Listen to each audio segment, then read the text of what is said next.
Hello students, welcome to our channel BHU वाले।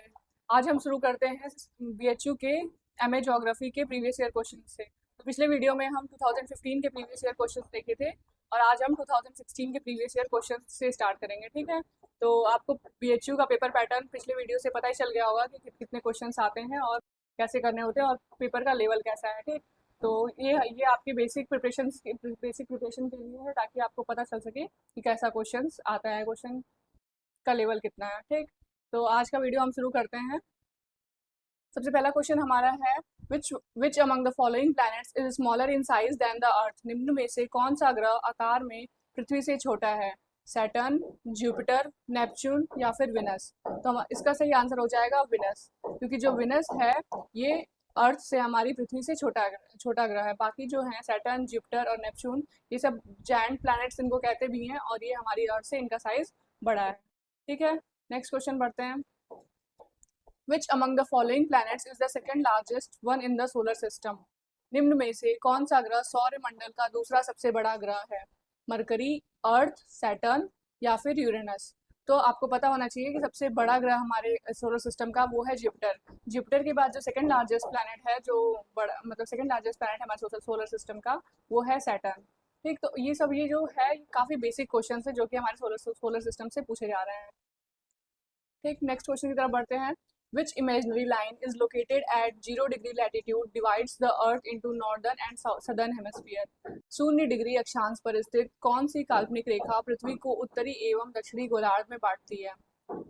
Equator, meridian, tropic of Cancer या फिर tropic of Capricorn. तो आपको पता होगा कि जो हमारा इक्वेटर है वो पृथ्वी को दो भागों में, जो कि नॉर्दर्न एंड सदर्न हेमिस्फीयर में डिवाइड करती है, और जो इक्वेटर है वो 0 डिग्री लैटिट्यूड पे मिलता है। ठीक, नेक्स्ट क्वेश्चन की तरफ बढ़ते हैं।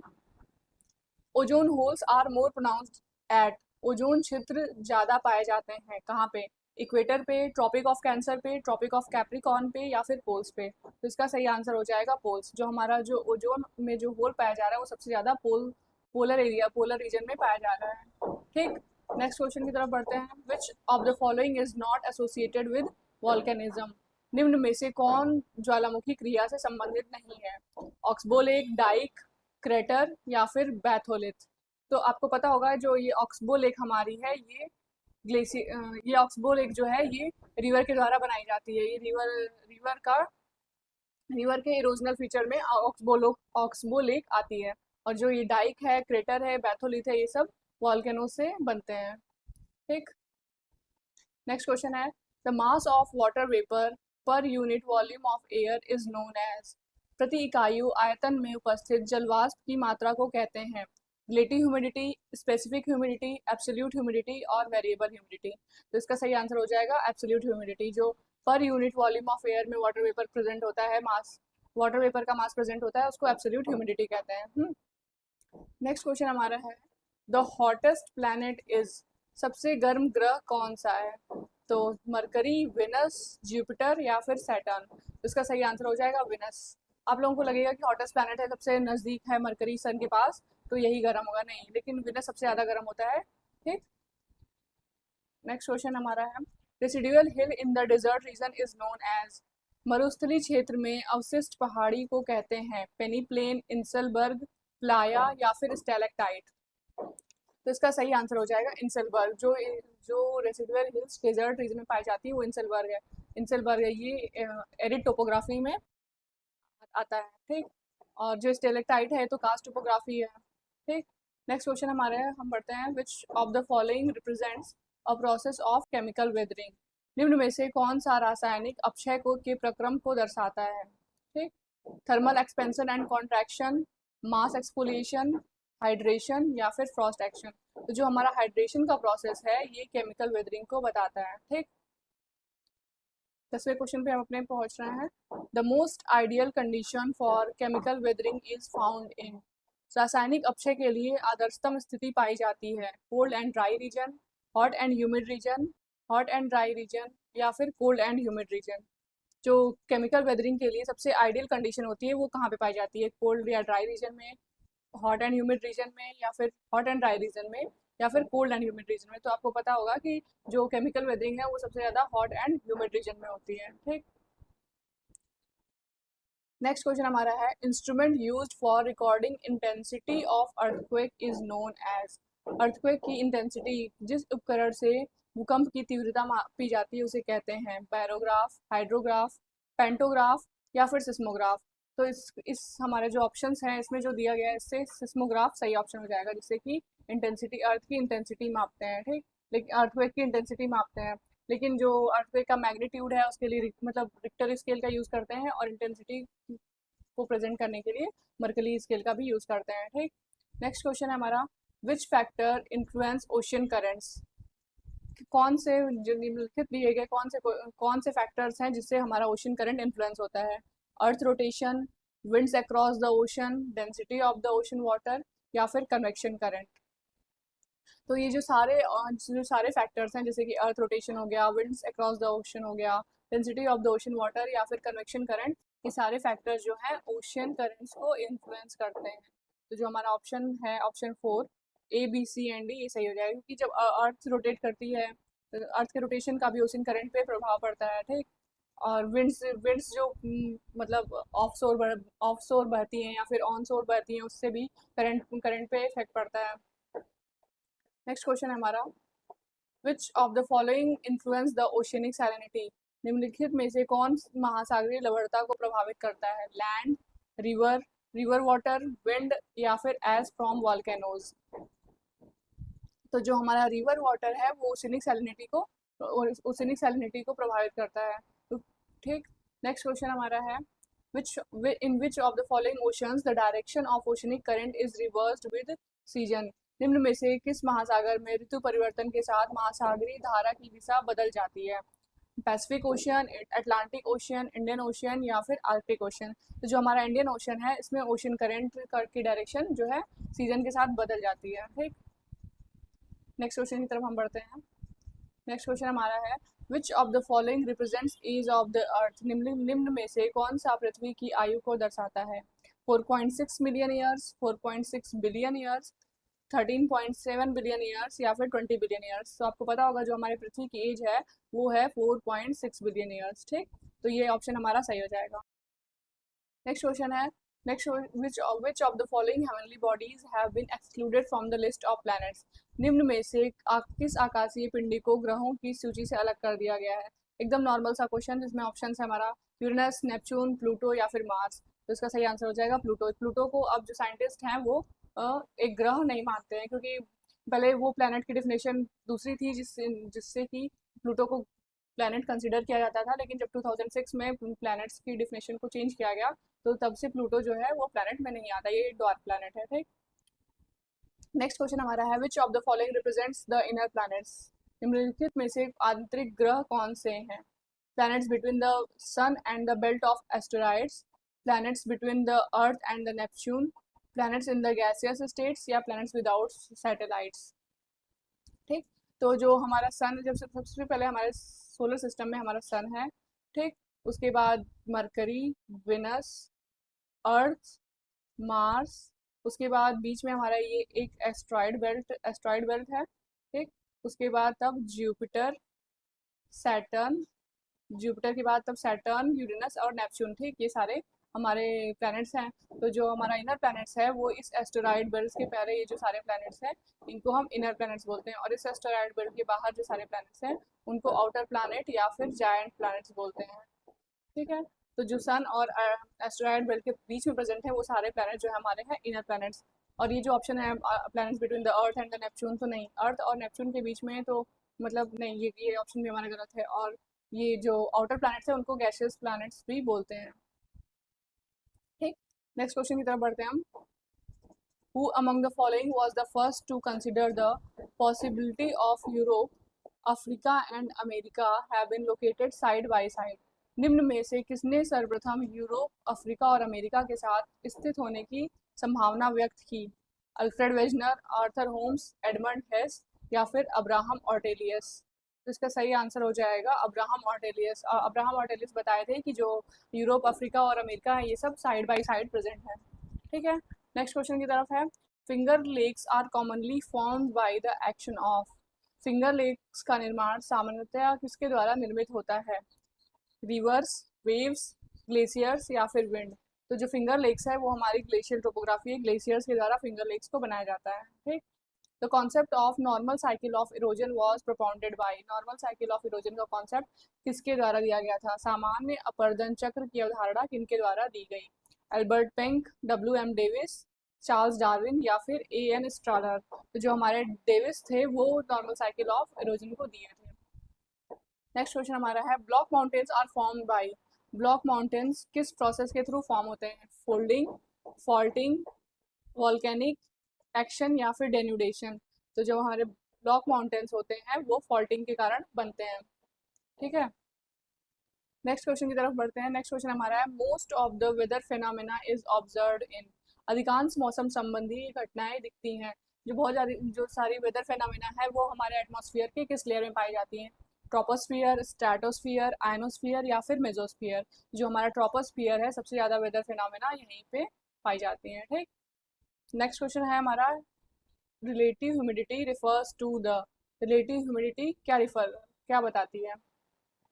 amount of water vapor present in the atmosphere, ratio between the quantity of water vapor present and the maximum, ratio between the quantity of water vapor present and the maximum quantity that the atmosphere can hold at a given temperature, या फिर ratio between the quantity of water vapor and oxygen present in the atmosphere at a given time, या फिर ratio between the quantity of ice and water in the river।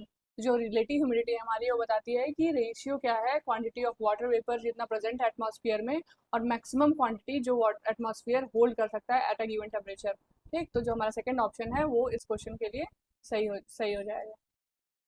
Next question है, which of the following belts refer to doldrums, कौन doldrums निम्न में से किस पट्टी को कहते हैं? काम near the equator, high pressure, low rainfall या फिर मॉडरेट ह्यूमिडिटी। तो जो 5 डिग्री नॉर्थ से 5 डिग्री साउथ का जो एक्सटेंट होता है उसको हम डोल्ड्रम कहते हैं, क्योंकि वहाँ पे बहुत मतलब काम कंडीशंस पाई जाती हैं। ठीक, नेक्स्ट क्वेश्चन हमारा है, convectional rain is very common in, जो कन्वेक्शनल रेनफॉल है वो किस एरिया में सबसे ज़्यादा पाई जाती हैं? इक्वेटोरियल रीजन में, मानसून रीजन में, कोस्टल रीजन में या फिर कॉनिफरस फॉरेस्ट रीजन में। तो जो हमारा इक्वेटोरियल रीजन है यहाँ पे सबसे ज़्यादा कन्वेक्शनल रेनफॉल पाई जाती है। ठीक है, नेक्स्ट क्वेश्चन है, the average salinity of the ocean water is, ocean water की एवरेज सैलिनिटी क्या होती है? समुद्र जल की औसत लवणता कितनी होती है? 20 ग्राम पर केजी, 30 ग्राम पर केजी, 35 ग्राम पर केजी या फिर 45 ग्राम पर केजी। तो एवरेज सैलिनिटी जो ओशन वाटर की होती है वो हमारी 35 ग्राम पर केजी होती है। ठीक, next question, which of the following sea has maximum salinity, निम्नलिखित में से किस समुद्र की लवणता सर्वाधिक है? Dead Sea, Baltic Sea, Red Sea या फिर वाइट सी। तो जो हमारी डेड सी है इसमें सबसे ज़्यादा सैलिनिटी है, मैक्सिमम सैलिनिटी हमारी डेड सी में पाई जाती है। नेक्स्ट क्वेश्चन हमारा है, which of the following is the warm ocean current, निम्नलिखित में से कौन सी जो समुद्र धारा है वो गर्म है? Gulf stream, Humboldt current, Peruvian current या फिर बेंगुला करंट। ठीक, तो जो ये हमारे हम्बोल्ट करंट है और पेरुवियन करंट है ये तो एक ही नाम से मतलब जाने जाते हैं, एक दूसरे के सिनोनिम ही है। ठीक, तो ये कोल्ड करंट हमारे यहाँ, तो लेकिन जो हमारी जो गल्फ स्ट्रीम है ये हमारी वार्म ओशन करंट है। नेक्स्ट क्वेश्चन है, which of the following is a cold current? North equatorial current, Brazilian current, crochet current या फिर लैब्राडोर करंट। तो जो हमारा लैब्राडोर करंट है ये हमारा कोल्ड करंट है। तो आपको मतलब को करंट भी पता होना चाहिए कि कौन सा करंट किस ओशन में है, कौन सा करंट वार्म करंट है, कौन सा करंट कोल्ड करंट है। ये सारी चीज़ें बेसिक चीज़ें हैं जो कि फ्रिक्वेंटली क्वेश्चन पेपर में पूछी जाती हैं। ठीक, नेक्स्ट क्वेश्चन हमारा है, on a globe lines of latitudes are, globe में जो अक्षांश रेखाएं हैं वो हैं semi circles of equal length, circles of same radii, circles with varying centres या फिर स्ट्रेट लाइन। तो जो हमारी लाइन्स ऑफ लैटिट्यूड्स हैं वो सर्कल्स विद वेरिंग सेंटर्स हैं। ठीक है, नेक्स्ट क्वेश्चन है, the RF of 4 maps is given below, which of these have the smallest scale. ठीक, तो ये जो 4 मानचित्रों के RF नीचे दिए गए हैं जिनमें से किसका मापक सबसे छोटा है? तो जो हमारा सबसे छोटा मापक, ये पहला ऑप्शन है 1:25,000, 1:40,000, 1:60,000 एंड 1:1 लाख। तो जैसे हमारा सबसे छोटा RF है वो है 1:1 लाख। ठीक है, नेक्स्ट क्वेश्चन है, scale of a map refers to size of the map, size of the area represented, ratio between distance on the map and distance on the ground, या फिर ratio between different maps of the same area. तो हमारा जो scale है वो बताता है कि map distance upon ground distance, मतलब कि हमारी जो डिस्टेंस है वो मैप पे कितनी है और ग्राउंड पे कितनी डिस्टेंस है, तो उसका रेशियो बताता है, ये हमारा स्केल बताता है। ठीक, तो जो हमारा थर्ड ऑप्शन है वो सही है। नेक्स्ट क्वेश्चन है, the equatorial diameter of the earth is, earth का जो इक्वेटोरियल डायमीटर है वो कितना है? Larger than the polar diameter, equal to the polar diameter, smaller than the polar diameter, या फिर equal to twice the polar diameter. तो जो हमारा सही ऑप्शन है इस क्वेश्चन का वो हो जाएगा larger than the polar diameter.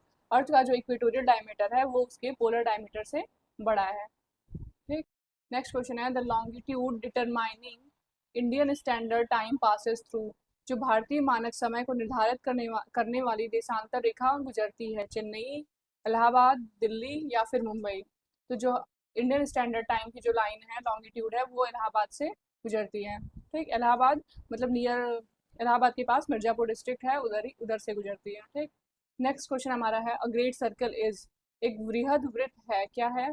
A very long circle bounding the whole earth, the polar circle of the earth, a circle representing the orbit of the earth, या फिर a circle which bisect the earth into equal parts.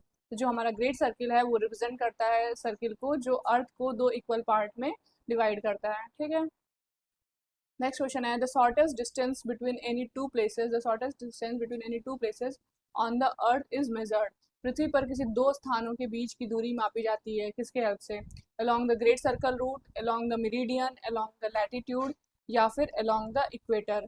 तो जो हमारा great circle root है उसके through earth के दो places के बीच में शॉर्टेस्ट डिस्टेंस नापी जाती है। ठीक है, नेक्स्ट क्वेश्चन है, what is the basic purpose of drawing diagonal scales, diagonals विकर्ण मापनी बनाने का मूल उद्देश्य क्या है? Reading fractional distance accurately, estimating approximate distance only, showing distance in miles and kilometre simultaneously, या फिर showing distance without using any unit.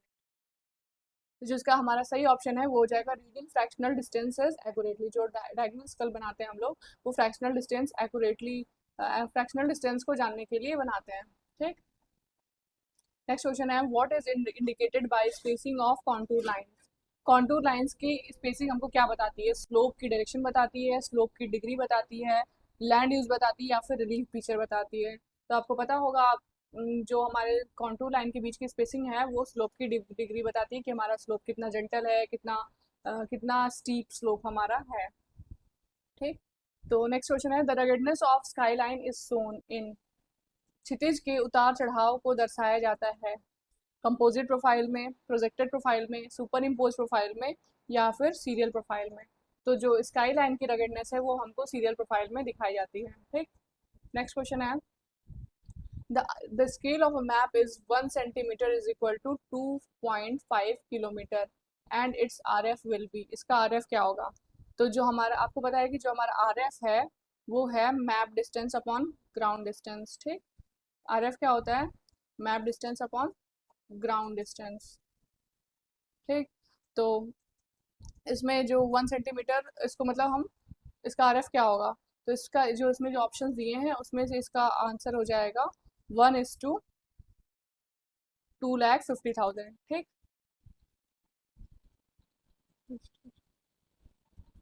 हाँ, नेक्स्ट क्वेश्चन है, if the address of a topo sheet is 53 होल j upon 10 its RF will be, अगर एक टोपो sheet का address है 53 होल j अपॉन 10 तो इसका RF क्या होगा?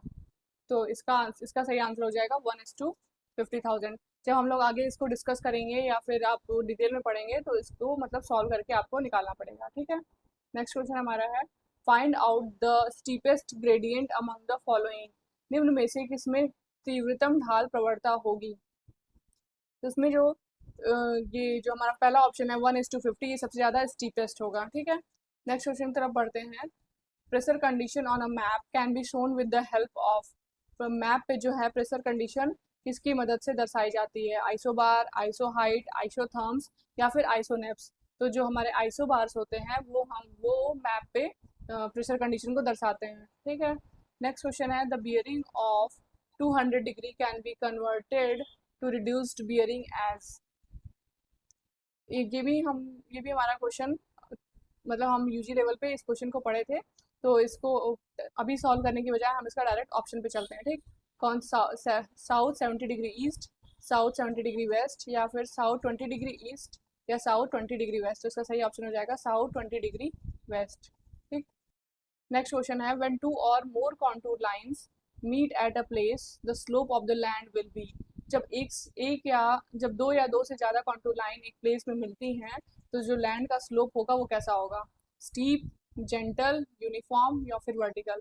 तो जो लैंड का स्लोप होगा वो वर्टिकल होगा। ठीक है, नेक्स्ट क्वेश्चन है Mercator's projection is used mainly for. Mercator projection का यूज़ ज़्यादातर किस चीज़ के लिए यूज़ किया जाता है? Distribution map, astronomical map, polar area map, या फिर नेविगेशन मैप। तो इसका सही आंसर हो जाएगा नेविगेशन मैप। मर्केटर प्रोजेक्शन ज़्यादातर नेविगेशन पर्पज़ के लिए यूज़ किया जाता है, क्योंकि मर्केटर प्रोजेक्शन में जैसे ही आप इक्वेटर से दूर जाते जाएंगे, सेब का डिस्टॉर्शन बहुत ज़्यादा ही बढ़ता जाएगा, मतलब एरिया का डिस्टॉर्शन भी बहुत ज़्यादा होता जाएगा। ठीक है, जो इक्वेटर के पास वाले एरिया होते हैं वो बहुत ज़्यादा छोटे दिखेंगे मर्केटर प्रोजेक्शन पे, और जैसे ही इक्वेटर से दूर जाते जाएंगे बहुत ज़्यादा बड़े होते जाएंगे। ठीक, नेक्स्ट क्वेश्चन हमारा है the survey of India was stabilised in the year. ये क्वेश्चन आप देखे होंगे कि प्रीवियस मतलब 2015 वाले क्वेश्चन पेपर में भी ये क्वेश्चन पूछा गया था। तो ये एक बेसिक सा क्वेश्चन है, मतलब सर्वे ऑफ इंडिया का स्टेबलाइजमेंट कब हुआ था, किस ईयर में हुआ था। तो इसका सही ऑप्शन है हमारा 1767। ठीक है, next question in prismatic compass survey bearings are measured with reference to geography. Prismatic compass survey में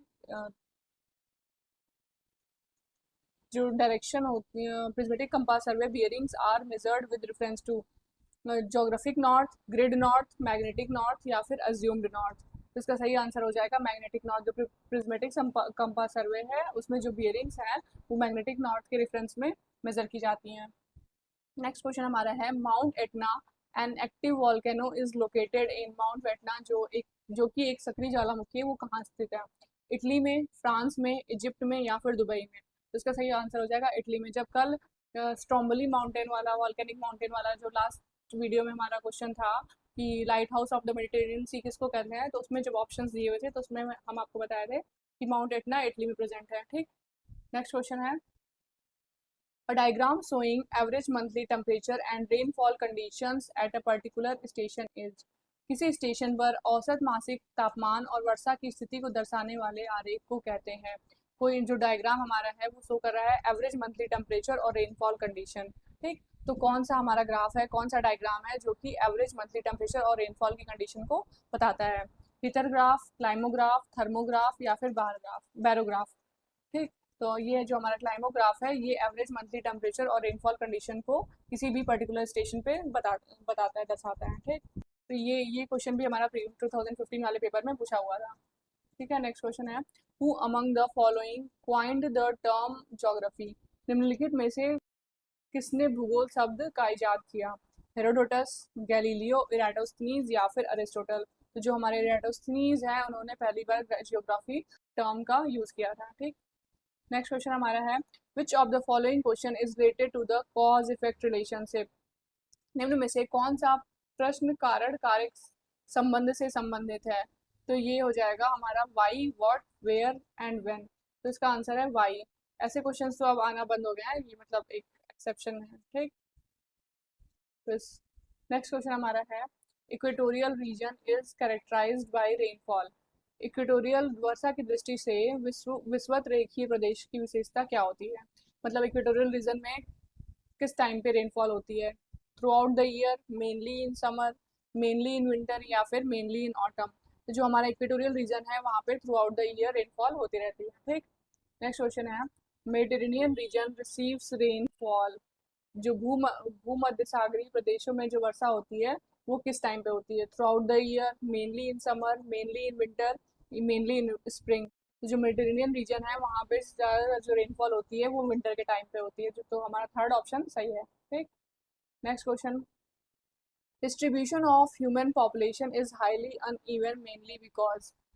मानव जनसंख्या के अत्यधिक असमान वितरण का मुख्य कारण है large areas are mountainous, large areas are extensive deserts, these there are dense forest, only certain regions are favourable for human habitation. तो जो ह्यूमन पॉपुलेशन है वो बहुत ज़्यादा हाईली अनइवन तरीके से डिस्ट्रीब्यूटेड है। उसके क्या रीज़न है? क्योंकि बहुत ज़्यादा जो हमारा एरिया है वो माउंटेनस है, बहुत ज़्यादा जो एरिया है वहाँ पे डिजर्ट है, बहुत बहुत ज़्यादा एरिया में फॉरेस्ट है, या फिर कुछ ऐसे रीजन्स हैं जो कि फेवरेबल है ह्यूमन हैबिटेशन के लिए। तो जो हमारा सही ऑप्शन है वो फोर्थ ऑप्शन है, only certain regions are favourable for human habitation. इसीलिए जो पॉपुलेशन डिस्ट्रीब्यूशन है बहुत ज़्यादा ही अनइवन है। ठीक, नेक्स्ट क्वेश्चन है population pyramid is a diagram which represents. तो पॉपुलेशन पिरामिड क्या रिप्रेजेंट करता है? Annual growth rate, age and sex composition, urban and rural composition, occupational structure. Population pyramid हमारा एज एंड सेक्स कंपोजिशन को बताता है। ठीक है, shifting cultivation is also known as झूमिंग इन। जो शिफ्टिंग कल्टीवेशन है उसको झूमिंग कहाँ पे, झूमिंग कल्टीवेशन के नाम से किस जगह पे जाना जाता है? North eastern India, southern India, central India, या फिर गैंगेटिक प्लेन। तो इसका सही आंसर हो जाएगा नॉर्थ ईस्टर्न इंडिया। ठीक, ये शिफ्टिंग कल्टीवेशन वाला क्वेश्चन और उसके पहले जो हमारा ये वाला क्वेश्चन था पॉपुलेशन पिरामिड वाला, ये सारे क्वेश्चन हम प्रीवियस जो 2015 का प्रीवियस ईयर देख रहे थे, 2015 का पेपर जो देख रहे थे उसमें भी था। तो मतलब ये सारे क्वेश्चंस रिपीटेड हैं और ये सब ध्यान मतलब आप बार बार आपके सामने आएंगे तो आपको धीरे धीरे ये चीज़ें याद हो जाएंगी। ठीक, most of the corn produced in USA is. USA में जो ज़्यादातर मक्का की खेती होती है वो किस लिए, मतलब किस लिए यूज़ होती है, मतलब उसका प्रोडक्शन, उसका कंजम्पशन कहाँ होता है? Directly consumed as grain, used as animal feed, used for preparing cornflakes या फिर corn syrup ETC, used for manufacturing industrial products. तो सबसे ज़्यादा यूएसए में जो कॉर्न का प्रोडक्शन होता है वो यूज्ड एज एनिमल फीड की तरह उसको यूज़ किया जाता है। मतलब ऐसे कॉर्न प्रोडक्शन, यूएसए का जो कॉर्न प्रोडक्शन है इस पे ही इस 2025 में जो सीटीपीजी का क्वेश्चन था उसमें, मतलब उसमें भी एक क्वेश्चन में ये चीज़, ये कॉन्सेप्ट पूछा हुआ था। ठीक, नेक्स्ट हमारा है which of the following is not a resource creating factor. निम्न में से कौन संसाधन निर्माण कारक नहीं है? मैन, नेचर, कल्चर, या फिर सेटलमेंट। तो जो हमारा जो सेटलमेंट है ये कोई भी किसी भी तरह का रिसोर्स क्रिएट नहीं करता है। ठीक है, for which country this statement seems to be true. Resourcelessness is the greatest resource. किस देश के संदर्भ में यह कथन सही प्रतीत होता है? संसाधन विहीनता सबसे बड़ा संसाधन है। चाइना, जापान, इंडिया, या फिर यूएसए। तो ये हमारा है जापान। जापान के कंटेक्स्ट में जो ये हमारा स्टेटमेंट है कि रिसोर्सलेसनेस इज द ग्रेटेस्ट रिसोर्स, ये ट्रू, मतलब ये सही दिखता है क्योंकि जापान में बहुत ज़्यादा रिसोर्सेज अवेलेबल नहीं, फिर भी जापान मतलब एक डेवलप्ड कंट्री है एशिया में। ठीक, नेक्स्ट क्वेश्चन की तरफ पढ़ते हैं। नेक्स्ट क्वेश्चन हमारा है which of the following is not an approach to study economic geography. निम्नलिखित में से कौन सा आर्थिक भूगोल के अध्ययन का उपागम नहीं है? Commodity approach, regional approach, principal approach, या फिर बायोफिजिकल अप्रोच। तो जो हमारा सही आंसर हो जाएगा वो हो जाएगा बायोफिजिकल अप्रोच।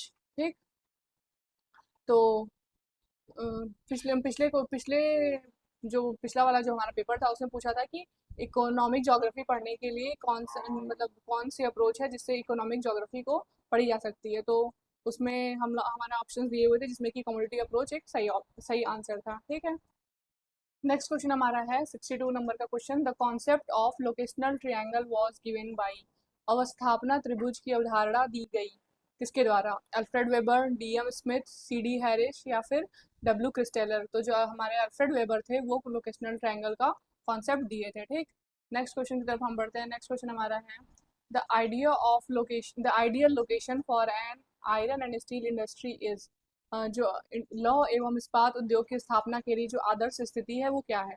कि मतलब नियर द कोलफील्ड होना चाहिए, नियर द आयरन ओर होना चाहिए, नियर द मार्केट होना चाहिए, या फिर ऐसे place where raw materials are available at minimum transportation cost. तो आयरन और स्टील इंडस्ट्री के लिए जो हमारा चौथा ऑप्शन है वो बेस्ट है, मतलब कि ऐसा प्लेस जहाँ पे रॉ मटेरियल्स भी अवेलेबल हो मिनिमम ट्रांसपोर्टेशन कॉस्ट पे। ठीक है, तो आयरन एंड स्टील इंडस्ट्री की आइडियल लोकेशन यही है।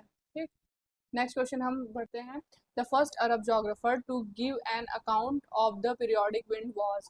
प्रथम अरब भूगोलवेत्ता जिसने मौसमी पवन की जानकारी दी थी। पहला अरब जोग्राफर जो पीरियोडिक विंड्स के बारे में बताया था वो कौन था? अल मसूदी, इबन हकुल, इबन यूनुस, या फिर अल इदरीसी। तो जो हमारे अल मसूदी था ये हमको पीरियोडिक विंड्स के बारे में बताया था। ठीक, नेक्स्ट क्वेश्चन है identify the geographer on the basis of the given facts. नीचे कुछ फैक्ट्स दिए गए हैं और इसके बेसिस पे हमको बताना है कि किस जोग्राफर के बारे में बात हो रही है। He was a great geographer of the 17th century. 17th century का महान जोग्राफर था। ही लिव्ड इन नीदरलैंड में रहता था। He died at the age of 28 years, और 28 साल की उम्र में उसकी डेथ हो गई। तो दिस जोग्राफर वॉज, कौन सा जोग्राफर था? इमैनुअल कांट, वरेनियस, हम्बोल्ट या फिर ब्लास। तो जो वरेनियस है वो उसके बारे में ये चीज़ें डिस्क्राइब कर रही हैं कि वो 17th सेंचुरी का एक ग्रेट जोग्राफर था, ठीक, और अर्ली एज में ही उसकी डेथ हो गई थी। नेक्स्ट क्वेश्चन हमारा है influences of geographic environment was written by. जो ये हमारी बुक है इन्फ्लुएंसेस ऑफ जोग्राफिक इन्वायरमेंट, ये किसके द्वारा लिखी गई है? PM रॉक्सबाई, कार्लो सावर, डडले स्टैम्प या फिर इसी सैंपल।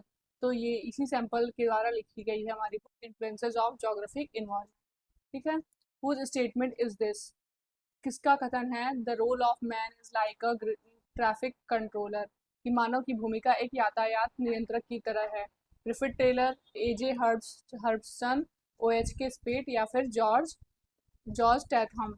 तो जो हमारे ग्रिफिथ टेलर थे उनका जो हमारा कॉन्सेप्ट था स्टॉप एंड गो डिटर्मिनिज्म, उसी कॉन्सेप्ट को एक्सप्लेन करते वक्त वो स्टेटमेंट का यूज़ किए थे, जैसे कि the role of man is like a traffic controller, मतलब कि जब जब ज़रूरत हो तो मतलब हमको रिसोर्सेज का यूटिलाइज करना चाहिए, और फिर जब मतलब ज़्यादा ओवर यूटिलाइजेशन हो रहा है तो के उसको देखना चाहिए, उसके बारे में समझना चाहिए, एंड फिर उसके बाद से फिर से स्टार्ट करना चाहिए। जो स्टॉप एंड गो डिटर्मिनिज्म है उसको एक्सप्लेन करने के लिए उन्होंने ये स्टेटमेंट दिया था कि जो द रोल ऑफ मैन है is like a traffic controller, ठीक।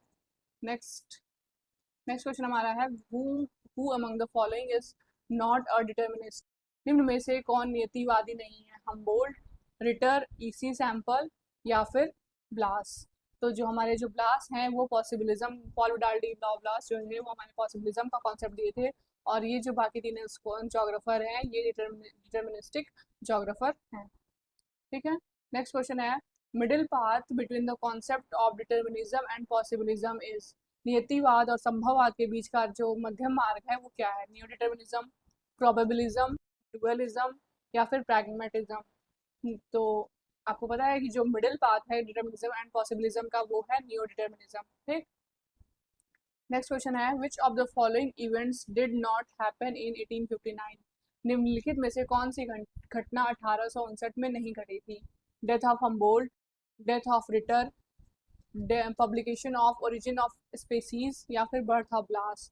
तो जो बर्थ ऑफ ब्लास है वो 1859 में नहीं हुआ था, बाकी death of Humboldt, death of Ritter और publication of Origin of Species, ये तीनों चीज़ें 1859 में हुई थी, ठीक। नेक्स्ट क्वेश्चन है whose statement is this, present is the key to the past. किस जोग्राफर का ये स्टेटमेंट है कि present is the key to the past? CM King, WM Davis, James Hutton, W Penck. तो जो हमारे जेम्स हटन थे यूनिफॉर्मिटेरियनिज्म का जो कॉन्सेप्ट दिए थे उसमें ही ये बोले थे कि present is the key to the past, वर्तमान ही अतीत की कुंजी है, ठीक है। नेक्स्ट क्वेश्चन हमारा है morphology of landscape is written by.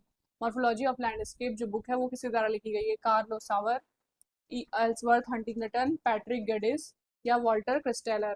तो जो हमारे कार्लो सावर हैं वो मॉर्फोलॉजी ऑफ लैंडस्केप बुक लिखे हैं, ठीक। नेक्स्ट क्वेश्चन है the geography as the study of human ecology, the concept was propounded by. भूगोल मानव परिस्थिति के अध्ययन के रूप में ये अवधारणा किसके द्वारा दिया गया? H Barrows, W Bench, HJ Mackinder, P James. Geography को ह्यूमन इकोलॉजी की स्टडी, मतलब ज्योग्राफी की as the study of human ecology का कॉन्सेप्ट जो था वो हमारा H बैरोज द्वारा दिया गया था, ठीक है। नेक्स्ट क्वेश्चन है the winter house of Eskimo is known as. Eskimo के जो शीतकालीन हिमगृह हैं उसको क्या कहा जाता है? टुपिक, इग्लू, यर्ट या फिर स्लेज। तो वेरी इजी, इट इज इग्लू। जो एस्किमो द्वारा बनाया गया जो हाउस होता है विंटर स्नो हाउस उसको हम इग्लू कहते हैं, ठीक है। नेक्स्ट क्वेश्चन हमारा है Semangs are the primitive group of people living in. Semang आदिम समूह के लोग हैं वो कहाँ रहते हैं? सेंट्रल अफ्रीका में, बोर्नियो में, ब्राज़ील में या फिर अंडमान आइलैंड में। तो जो सेमांग ट्राइब है वो बोर्नियो में रहती है, ठीक। नेक्स्ट क्वेश्चन है transhumance is mainly carried out by people living in. ऋतु प्रवास निम्न में से कहाँ के लोगों द्वारा किया जाता है? Polar region, tiger region, tropical region या फिर माउंटेनियस रीजन। तो जो ट्रांसह्यूमन प्रैक्टिस करते हैं वो माउंटेनियस रीजन के लोग ट्रांसह्यूमन प्रैक्टिस करते हैं। ठीक है, नेक्स्ट क्वेश्चन हमारा है the total population of an area divided by cropped area is referred as. किसी क्षेत्र की कुल आबादी को कृषि क्षेत्र से विभाजित करने पर हमको क्या मिलता है? Agriculture density, nutritional density, arithmetic density या फिर पॉपुलेशन डेंसिटी। तो किसी भी मतलब जब हम किसी भी एरिया की टोटल पॉपुलेशन को क्रॉप्ड एरिया से डिवाइड करते हैं तो वो हम एग्रीकल्चरल डेंसिटी को निकालते हैं, एग्रीकल्चरल डेंसिटी हमको मिलती है। ठीक, which next question है in which of the following countries 2/3 of the population is concentrated in 6 of its major cities। निम्न में से किस देश की 2/3 जनसंख्या यहाँ के 6 महत्वपूर्ण नगरों में केंद्रित है? म्यांमार, स्पेन, अर्जेंटीना या फिर ऑस्ट्रेलिया। तो जो हमारी ऑस्ट्रेलिया है उसमें उसकी जो 2/3 पॉपुलेशन है वो यहाँ की 6 मेजर सिटीज़ है उसमें कंसनट्रेटेड है। ठीक है, नेक्स्ट क्वेश्चन है The high density of population in West European countries is mainly due to one of these regions। पश्चिम यूरोपीय देशों में जनसंख्या का उच्च घनत्व मुख्यतः निम्न में से किस एक कारण से है? Improved agriculture, fishing, dense forest या फिर इंडस्ट्रियलाइजेशन। तो इसका सही आंसर हो जाएगा इंडस्ट्रियलाइजेशन। जो तो वेस्टर्न यूरोपियन की जो ज़्यादातर कंट्रीज हैं उनकी उनकी पॉपुलेशन डेंसिटी हाई इसलिए है क्योंकि वहाँ पे इंडस्ट्रियलाइजेशन हो चुका है। ठीक, नेक्स्ट क्वेश्चन है the most densely populated regions of Canada is. Canada का सबसे ज़्यादा पॉपुलेटेड रीजन कौन सा है? Prairie province, maritime province, Saint Lawrence lowlands या फिर इंटीरियर लोलैंड्स। तो कनाडा का जो सबसे घना क्षेत्र है वो है सेंट लॉरेंस लोलैंड्स। ठीक है, नेक्स्ट क्वेश्चन की तरफ हम अपने बढ़ेंगे। नेक्स्ट क्वेश्चन हमारा 80 क्वेश्चन जो है वो कंप्लीट हो चुका है। ठीक, नेक्स्ट क्वेश्चन हमारा है 81 नंबर का question. The number of children dying in their first year per 1000 live birth is called. जो नंबर ऑफ चिल्ड्रन हैं वो मतलब the number of children dying in their first year per 1000 live birth is called. तो जो मतलब पहले साल में ही मरने वाले बच्चे जो हैं पर 1000 लाइव बर्थ उनको क्या कहते हैं? Death rate, standardized mortality rate या फिर इन्फेंट मॉर्टेलिटी रेट या फिर लाइफ एक्सपेक्टेंसी रेट। तो जो इसका सही ऑप्शन हो जाएगा infant mortality rate.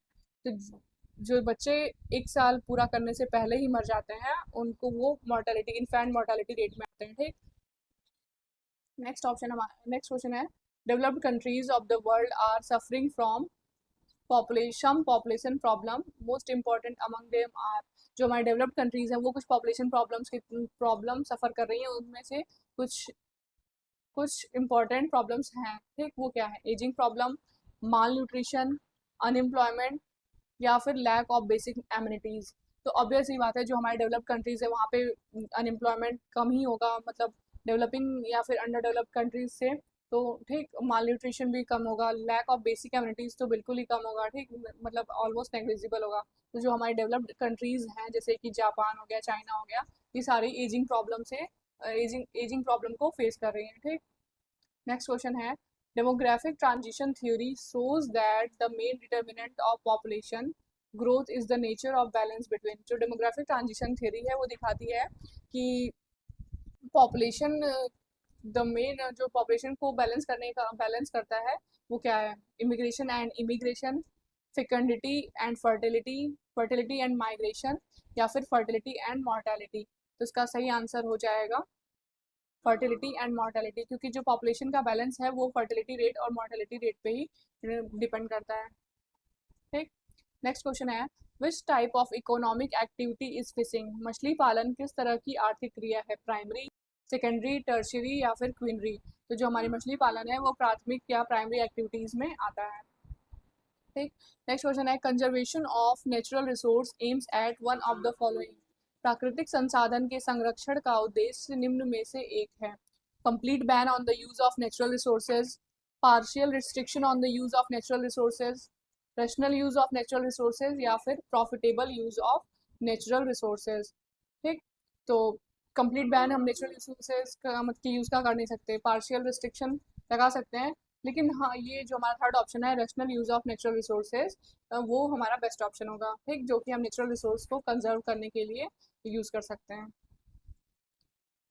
Next question है, Mesabi region in USA is known for, USA का जो मिसाबी रीजन है वो किस लिए फेमस है? आयरन ओर के लिए, कोल के लिए, पेट्रोलियम के लिए, या फिर बॉक्साइट के लिए? तो जो मिसाबी रेंज है यूएसए की वो आयरन ओर के लिए फेमस है, ठीक। नेक्स्ट क्वेश्चन है, the most favourable condition for generating hydel power is in, किस कंट्री में सबसे ज़्यादा फेवरेबल कंडीशन है हाइडल पावर को जनरेट करने के लिए? नेपाल में, कॉन्गो बेसिन में, स्विट्जरलैंड में, या फिर कनाडा में? तो जो हमारा कनाडा है, यहाँ पे बहुत ज़्यादा फेवरेबल कंडीशन पाई जाती है हाइडल पावर को जनरेट करने के लिए, ठीक। नेक्स्ट है, चुकीका माटा in Chile is famous for, जो चुकीका माटा है चिली में ये किस लिए प्रसिद्ध है? जो चुकीका का माटा है, ये चुकीका का माटा माइन ये बहुत फेमस माइन है, जिससे कि मतलब आप इस बार या फिर मतलब ये एकदम फ्रिक्वेंट क्वेश्चन है जो इस माइन पे पूछा जाता है, ठीक है। कॉपर, साल्ट, एल्यूमिनियम, या फिर गोल्ड? जो हमारी चुकीका माटा माइन है वो कॉपर कॉपर के लिए फेमस है, ठीक है। नेक्स्ट क्वेश्चन है, पिग्मीज आर इनहेबिटेंट्स ऑफ, जो पिग्मी जो जनजाति है वो कहाँ के इनहेबिटेंट्स हैं? कॉन्गो बेसिन के, ऑस्ट्रेलियन प्लेन के, पोलर रीजन के, या फिर कालाहारी डेजर्ट के? तो जो पिग्मीज हैं वो कॉन्गो बेसिन में पाए जाते हैं, ठीक। नेक्स्ट क्वेश्चन है, the concept of crop combination is given by, सस्य संयोजन प्रदेश की अवधारणा दी, J C Weaver, L D Stamp, B Whittlesey, J E Spencer? तो क्रॉप कॉम्बिनेशन किसके द्वारा दिया गया था? ये हमारा क्वेश्चन है, ठीक। तो जो हमारे जेसी वीवर थे उनके द्वारा क्रॉप कॉम्बिनेशन रीजन का कॉन्सेप्ट दिया गया था, ठीक। नेक्स्ट है, von Thunen's theory is mainly criticized on the ground that, von Thunen का की आलोचना मुख्यतः किस आधार पर होती है? It has not taken into account the technological development, कि इसने तकनीकी विकास पर विचार नहीं किया, या फिर concept of economic rent was erroneous, आर्थिक लगान की अवधारणा त्रुटिपूर्ण थी, concentric zonation pattern is not found around the cities, या फिर शहर के चारों ओर संकेंद्रीय पट्टी प्रतिरूप नहीं पाया जाता है, locational rent does not remain uniform, या अवस्थापना लगान एक समान नहीं रहता है? मतलब जो वॉन्थेनियन की थियरी है वो सबसे ज़्यादा किस ग्राउंड पे क्रिटिसाइज की गई है, ठीक। तो इसका सबसे मतलब इसको जो सबसे ज़्यादा क्रिटिसाइज की गई है वो इसलिए क्योंकि it has not taken into account the technological development, ये टेक्नोलॉजिकल डेवलपमेंट के बारे में मतलब अपनी थियरी में कोई डिस्कशन नहीं किए थे, ठीक है। नेक्स्ट क्वेश्चन है, the word isodapane is used in, isodapane का यूज़ किस चीज़ में किया जाता है? Industrial location, demarcation of industrial region, classification of climate, या फिर अंडरस्टैंडिंग पॉपुलेशन डेंसिटी? तो आइसोडेपेन का यूज़ हम इंडस्ट्रियल लोकेशन को दिखाने के लिए मतलब इंडस्ट्रियल लोकेशन में आइसोडेपेन का यूज़ किया जाता है। Which one of the following is a footloose industry, निम्न में से कौन सा आधार ये ही नियोग है? सीमेंट, पेपर, होजरी, या फिर शुगर? तो जो इसमें जो होजरी है ये हमारा फूड लूज इंडस्ट्री है, बाकी चीज़ों के लिए हमको मतलब कुछ कुछ चीज़ें जैसे कि शुगर के लिए शुगर केन फील्ड मतलब नज़दीक होनी चाहिए ताकि शुगर का अच्छा प्रोडक्शन हो सके, तो ये सब चीज़ें हैं, ठीक। नेक्स्ट क्वेश्चन हमारा है, which one of the following is the largest railway track, निम्नलिखित में से कौन सा सबसे लंबा रेल मार्ग है? Trans Canadian railway, Trans Siberian railway, Trans Australian railway, या फिर ओरिएंटल रेलवे? तो जो सबसे लार्जेस्ट रेलवे ट्रैक है वो हमारा ट्रांस ऑस्ट्रेलियन रेलवे है, ठीक। नेक्स्ट क्वेश्चन है, which of the following is not a member of SAARC, निम्नलिखित में से कौन सा सार्क का मेंबर नहीं है? इंडिया, पाकिस्तान, श्रीलंका, या फिर टर्की? तो जो हमारा टर्की है वो सार्क ऑर्गेनाइजेशन का मेंबर नहीं है, ठीक। नेक्स्ट क्वेश्चन है, the bigger urban agglomeration of the world as per 2011 data is, सब विश्व का सबसे बड़ा नगरीय समूह वर्ष 2011 के आंकड़े के अनुसार कौन सा है? टोक्यो, दिल्ली, मुंबई, या फिर न्यूयॉर्क? तो जो हमारा टोक्यो है वो सबसे बड़ा अर्बन एग्लोमरेशन है as per 2011 data. Next question, which of the following lakes is not considered in 5 great lakes, निम्नलिखित में से कौन सी झील है जो कि हमारे 5 महान झील में शामिल नहीं? Superior lake, Michigan lake, Hurain lake, या फिर विनिपेग लेक? तो जो ये विनिपेग लेक है ये हमारे 5 ग्रेट लेक्स में नहीं आती है, और ये सुपीरियर, मिशिगन और ह्यूरन ये तीनों 5 ग्रेट लेक्स का पार्ट है। ठीक, नेक्स्ट क्वेश्चन हमारा है which of the following is not an approach to regional planning. निम्नलिखित में से कौन सा क्षेत्रीय नियोजन का उपागम नहीं है? River basin approach, metropolitan approach, town and country planning approach या फिर इंडस्ट्रियल डेवलपमेंट अप्रोच। तो ये जो हमारा इंडस्ट्रियल डेवलपमेंट अप्रोच है ये रीजनल प्लानिंग को करने का या रीजनल प्लानिंग का अप्रोच नहीं है। ठीक, नेक्स्ट क्वेश्चन है which geographical region is famous for citrus fruits. कौन सा जोग्राफिकल रीजन है वो सिट्रस फ्रूट्स जो हैं खट्टे रसदार फलों की खेती के लिए प्रसिद्ध है? Equatorial region, Mediterranean region, western European region या फिर डेजर्ट रीजन। तो जो हमारा मेडिटेरेनियन रीजन सिट्रस फ्रूट के लिए फेमस है। ठीक, नेक्स्ट क्वेश्चन हमारा 100th क्वेश्चन है which of the following scholars give the concept of human development. निम्न में से किस विद्वान ने मानव विकास की अवधारणा दी? डॉक्टर महबूब उल हक, डॉक्टर मनमोहन सिंह, प्रोफेसर मुनीस रजा, प्रोफेसर ए.के. दत्त। तो जो डॉक्टर महबूब उल हक हैं वो ह्यूमन डेवलपमेंट के कॉन्सेप्ट को बताते हैं। ठीक, नेक्स्ट क्वेश्चन है the Himalayas were formed due to. Himalayas का फॉर्मेशन किस वजह से हुआ था? Faulting of the earth crust, accumulation of loess deposits, folding of the geosynclines named Tethys, folding of the earth crust. तो जो हिमालयाज का फॉर्मेशन हुआ था वो हुआ था folding of the geosynclines named टिथिस, जो कि कोबर की जियोसिंक्लाइनल थ्योरी थी उसमें एक्सप्लेन करते हैं वो कि हिमालयाज का फॉर्मेशन जियोसिंक्लाइन मतलब फोल्डिंग और जियोसिंक्लाइन के फोल्डिंग से हुआ था। ठीक है, नेक्स्ट क्वेश्चन है most of the coal deposits of India are associated with. भारत का अधिकांश कोयला निक्षेप संबंधित है Gondwana deposit, tertiary deposit, Cuttack shelf या फिर विंध्य डिपॉजिट। तो कोल डिपॉजिट इंडिया का जो most of the coal deposits हैं वो गोंडवाना डिपॉजिट से एसोसिएटेड है। ठीक है, नेक्स्ट क्वेश्चन है hot springs are found in. गर्म जल का सोता कहाँ पाया जाता है? राजगीर में, जबलपुर में, भैंसा लोटन में, मसूरी में। तो इसका सही आंसर हो जाएगा राजगीर में। जो हॉट स्प्रिंग्स हैं वो राजगीर में पाई जाती हैं। ठीक, the highest peak of Satpura is. Satpura की सर्वोच्च चोटी कौन सी है? अमरकंटक, मैकाल, धूपगढ़ या फिर बांधवगढ़। तो सतपुड़ा रेंज की जो सबसे ऊंची चोटी है वो है धूपगढ़। ठीक, स्टेट क्वेश्चंस हैं सब, मतलब फैक्ट बेस्ड क्वेश्चंस हैं। The alluvial track between two river is called. दो नदियों के बीच के जलोढ़ क्षेत्र को क्या कहते हैं? दोआब, मैदान, ताल या फिर दियारा। तो आपको पता होगा दो नदियों के बीच के जो जलोढ़ क्षेत्र होते हैं, जो ट्रैक होता है उसको दोआब बोलते हैं। ठीक, नेक्स्ट क्वेश्चन है the Eastern Ghats and the Western Ghats meet at. पूर्वी घाट और पश्चिम घाट कहाँ मिलते हैं? पालनी हिल्स पे, नीलगिरी हिल्स में, अनाईमुडी में या ऊटी में। तो जो हमारे ईस्टर्न घाट्स और वेस्टर्न घाट्स हैं वो नीलगिरी हिल्स में मिलते हैं।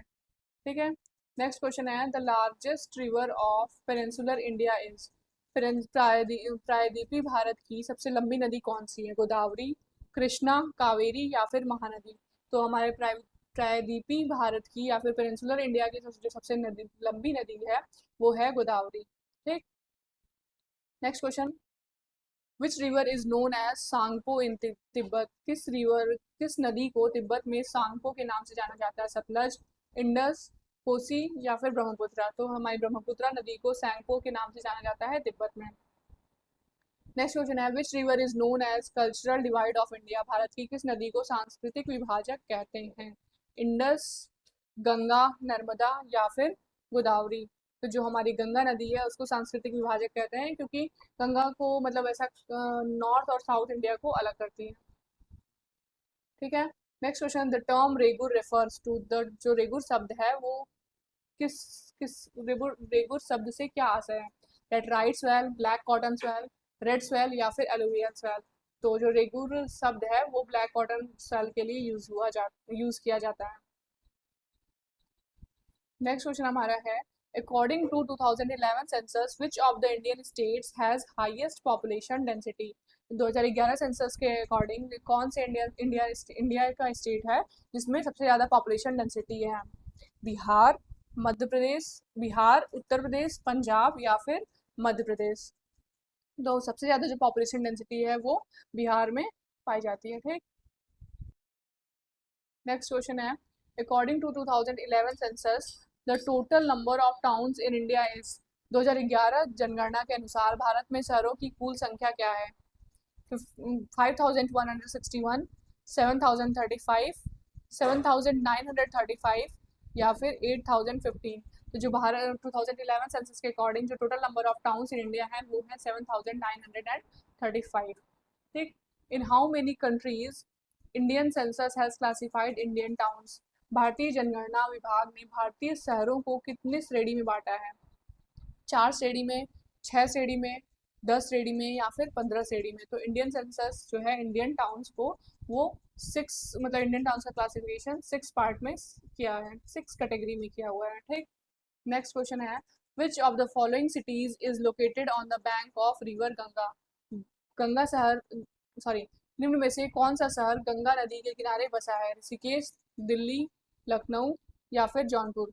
तो जो ऋषिकेश है वो हमारा वो गंगा नदी के किनारे बसा हुआ है, दिल्ली यमुना नदी के किनारे बसा हुआ है, लखनऊ हमारा गोमती नदी के किनारे बसा हुआ है और जौनपुर में भी गोमती नदी ही बहती है। तो जो हमारा ऋषिकेश हुआ ये है हमारा गंगा नदी के किनारे बसा हुआ है। ठीक है, नेक्स्ट क्वेश्चन हमारा है, Bokaro steel city is located in. Bokaro steel city कहाँ स्थित है? बिहार, झारखंड, मध्य प्रदेश या फिर छत्तीसगढ़। तो बोकारो सिटी स्टील प्लांट या स्टील सिटी वो झारखंड में लोकेटेड है। ठीक, नेक्स्ट क्वेश्चन है, the first university in India to start teaching of population geography is. भारत में पहली बार जनसंख्या भूगोल के अध्यापन की शुरुआत कहाँ हुई? दिल्ली यूनिवर्सिटी, पटना यूनिवर्सिटी, अलीगढ़ मुस्लिम यूनिवर्सिटी या फिर पंजाब यूनिवर्सिटी। इसका सही ऑप्शन है पंजाब यूनिवर्सिटी। लेकिन ये भी एक एक्सेप्शंस वाले क्वेश्चन है, मतलब अब CUT PG में ऐसे क्वेश्चंस नहीं आते, ये BHU का क्वेश्चन पेपर है इसलिए उसमें ऐसे क्वेश्चंस पूछे जाते हैं। ठीक, नेक्स्ट क्वेश्चन है, which of the following is the largest linguistic group of India. निम्न में से कौन भारत का सबसे बड़ा भाषाई समूह है? मतलब किस भाषा के लोग सबसे ज़्यादा इंडिया में हैं? सिनो टिबेटन, सिनो आर्यन या फिर ऑस्ट्रिक या ड्रेविडियन। तो जो इसमें हो जाएगा ये हमारा सीनो आर्यन हो जाएगा, मतलब लेकिन ये सीनो आर्यन कम्प्लीटली करेक्ट नहीं है, ये इंडो आर्यन जो लिंग्विस्टिक ग्रुप है वो सबसे ज़्यादा है। ठीक,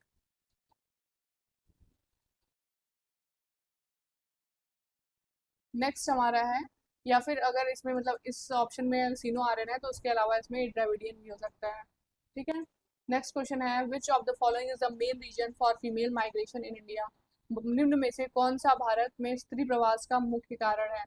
मतलब इंडिया में जो फीमेल माइग्रेशन होते हैं वो ज़्यादातर किस वजह से होते हैं? एजुकेशन के लिए, एम्प्लॉयमेंट के लिए, बिजनेस के लिए या फिर मैरिज के लिए।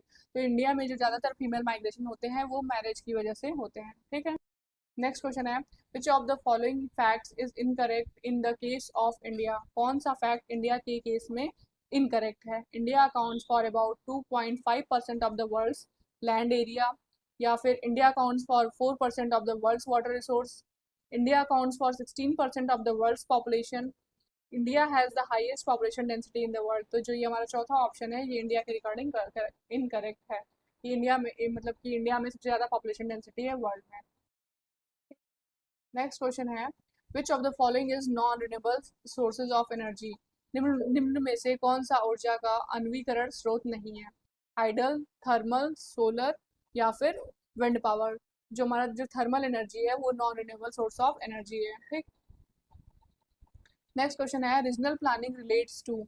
क्षेत्रीय नियोजन से संबंधित है development of different sectors of economy, area specific development, transportation development या फिर rural area development. Regional planning से हम मतलब क्या क्या करते हैं? तो इसका सही आंसर हो जाएगा area specific development. Regional planning से हम किसी स्पेसिफिक एरिया के डेवलपमेंट का मतलब प्लान करते हैं। नेक्स्ट क्वेश्चन है, which of the following is the longest national highway of India. निम्नलिखित में से भारत का सबसे लंबा राष्ट्रीय राजमार्ग कौन सा है? NH1, NH2, NH7 या फिर NH8। तो जो सबसे लंबा राष्ट्रीय राजमार्ग है वो है NH7। ठीक, नेक्स्ट क्वेश्चन है, which of the following is not a plantation crop. निम्नलिखित में से कौन सा बागानी फसल नहीं है? कॉफी, शुगर केन, रबर या फिर वीट। जो हमारा वीट है वो प्लांटेशन क्रॉप नहीं है और जो कॉफी, शुगर केन और रबर है ये तीनों प्लांटेशन क्रॉप में आते हैं। Next, which of the following is not correctly matched. India new Delhi, Bangladesh Dhaka, Pakistan Islamabad, Japan Kyoto. इसमें जो जापान क्योटो है ये करेक्टली मैच नहीं है, क्योंकि इंडिया की कैपिटल न्यू दिल्ली है, पाकिस्तान की कैपिटल इस्लामाबाद है, और बांग्लादेश की कैपिटल ढाका है, और जापान की कैपिटल जो है वो टोक्यो है, ना कि क्योटो। तो ये जो हमारा ऑप्शन है ये गलत है, इनकरेक्टली मैच्ड है। ठीक, नेक्स्ट क्वेश्चन है which of the following is not correctly matched. देखिए ये क्वेश्चन पढ़ते वक्त भी हम कंफ्यूज हो जाते हैं कि नॉट करेक्टली मैच्ड पूछा है इसमें या फिर करेक्टली मैच्ड पूछा है, अगर ध्यान से नहीं पढ़ेंगे तो भी गलत हो सकता है। ठीक, तो पहला ऑप्शन हमारा है Mohammad Shafi agricultural geography, GS Ghoshal population geography, RL Singh urban geography, RP Mishra physical geography. तो जो हमारा ये ऑप्शन चौथा ऑप्शन है RP मिश्रा फिजिकल ज्योग्राफी, ये करेक्टली मैच्ड नहीं है। नेक्स्ट क्वेश्चन है a well known Indian geographer died on 31 December 2015, his name is. एक सुप्रसिद्ध भारतीय भूगोल वेत्ता का देहांत 31 दिसंबर 2015 को हुआ, उनका नाम है LS Bhatt, KV Sundaram, P Dayal या E अहमद। तो ये P दयाल हो जाएंगे, लेकिन मतलब ऐसे क्वेश्चंस भी अब नहीं आते हैं, तो ये BHU का एक क्वेश्चन है, तो इसलिए ठीक। द नेक्स्ट क्वेश्चन है हमारा the BHWH climate of Köppen is found in which of the following. निम्नलिखित में से कहाँ कोपेन की BHWH जलवायु पाई जाती है? ग्रेट हिमालयन रीजन में, थार डेजर्ट में, छोटा नागपुर रीजन में, या फिर कोस्टल प्लेन। तो जो BHWH क्लाइमेट है वो हमारे थार डेजर्ट में पाया जाता है। तो कोपेन का जो क्लाइमेटिक क्लासिफिकेशन है वो इम्पोर्टेंट है, मतलब वो पता होना चाहिए। ठीक, नेक्स्ट क्वेश्चन है which of the following sets of macro and meso regions were delineated by the Town and Country Planning Organization of India। जो हमारा town and country planning organisation था इंडिया का, वो इंडिया को कितने मैक्रो और meso regions में divide किया था? 13 macro regions, 32 meso regions, 15 macro regions and 61 meso regions, 7 macro regions and 42 meso regions, या फिर 13 macro regions and 35 meso regions. तो इसका सही आंसर हो जाएगा 13 macro regions and 35 meso regions. जो town and country planning organisation of India है वो इंडिया को 13 मैक्रो एंड 35 मीजो रीजन्स में डिवाइड किया था। ठीक, नेक्स्ट क्वेश्चन है which of the following is a major immigrating state of India. India का कौन सा स्टेट है जिसमें सबसे ज़्यादा मतलब लोग आते हैं, इमिग्रेटिंग मतलब वहाँ पे लोग जाते हैं। ठीक, मतलब इमिग्रेटिंग का मतलब होता है कि किसी स्टेट में आना। ठीक, तो राजस्थान, उत्तर प्रदेश, बिहार या फिर महाराष्ट्र। तो इसका आंसर हो जाएगा महाराष्ट्र। महाराष्ट्र सबसे ज़्यादा इमिग्रेटिंग स्टेट है इंडिया का। नेक्स्ट क्वेश्चन है the statement who rules the world island commands the world is associated with. ये जो हमारा जो कथन है जो विश्व द्वीप पर शासन करता है वह विश्व पर नियंत्रण करता है, ये किस थियरी से संबंधित है? हार्टलैंड थियरी, रिमलैंड थियरी, या फिर stages of economic growth model, या फिर ग्रोथ पोल थियरी। तो जो ये हमारा जो स्टेटमेंट है वो हार्टलैंड थियरी का ये स्टेटमेंट है कि who rules the world island commands the world. Next question है given below are two statements, one labeled as assertion and other labeled as region. Select your answer from the codes given below. assertion हमारा क्या है? most of the rivers in Africa are not navigable. ठीक, rivers are non perennial and have shallow channels। तो जो हमारा है ये जो ऑप्शन है assertion है हमारा most of the rivers in Africa are not navigable, ये तो सही है। ठीक, लेकिन जो ये रीजन है rivers are non perennial and have shallow channels, ये गलत है। तो इसके लिए हमारा ऑप्शन हो जाएगा तीसरा वाला सही, A is true but R is false। Next question है same is given below are two statements, one labeled as assertion and other labeled as reason। तो हमारा assertion क्या है? Narmada flows westward, Narmada westward की तरफ बहती है। Narmada has few tributaries। ठीक, नर्मदा की कुछ ट्रिब्यूटरीज भी हैं। तो ये पहला वाला तो हमारा असर्सन जो है वो सही है, लेकिन नर्मदा की फ्यू नहीं, मतलब बहुत सारी ट्रिब्यूटरीज हैं। तो इसके लिए थर्ड ऑप्शन सही हो जाएगा, A is true but R is false. Next question है given below are two statements. इसमें भी असर्सन रीजन पूछ रहा है, तो हमारा असर्सन क्या है? Majority of the active volcanoes are situated around the Pacific oceans. मतलब बहुत ज़्यादा जो एक्टिव वॉल्केनोज हैं वो पैसिफिक ओशंस के अराउंड सिचुएटेड हैं। तो ये बात सही है क्योंकि पैसिफिक ओशन में ही पैसिफिक रिंग ऑफ फायर भी है। ठीक, तो एक्टिव वॉल्केनोज जो है वो पैसिफिक ओशन में है। ठीक, और हमारा रीजन क्या है? Pacific ocean is the largest ocean. तो ये भी सही है, पैसिफिक ओशन सबसे बड़ा ओशन है। तो हमारा सेकंड ऑप्शन सही हो जाएगा, both assertion and reason are true but reason is not true explanation of A. मतलब ये एक्सप्लेन तो नहीं कर रहा है ना कि जो एक्टिव वॉल्केनोज हैं वो क्यों सिचुएटेड हैं पैसिफिक ओशन में। ठीक है, तो हमारा जो आज का पेपर है वो यहाँ पे ख़त्म हो गया। ठीक, तो इसमें हम मतलब डिस्कस किए हैं पूरे 2016 का PYQ के बारे में। नेक्स्ट वीडियो में हम नेक्स्ट पेपर के बारे में डिस्कस करेंगे नेक्स्ट ईयर के। तो थैंक यू फॉर दिस।